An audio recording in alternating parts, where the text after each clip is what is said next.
How to deactivate Pinterest account. Let's not waste any more time and head right to it. Before we head to the video, make sure to hit the subscribe button as the channel is really small and you subscribing supports the channel to grow and motivates us to post more. Now let's head to the video.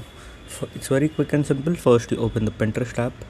Once you open the app, on the saved icon on the bottom right, once you click on save, your profile will open here.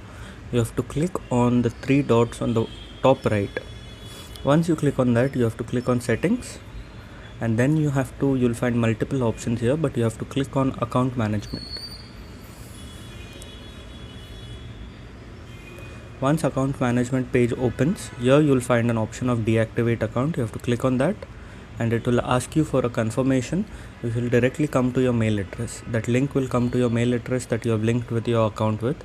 Once you click on your link, your account will automatically be deactivated and removed from all the social media platforms. If it's on Instagram or anywhere else, it will be removed permanently. So if this video helped, make sure to leave a like and don't forget to subscribe. Thanks for watching.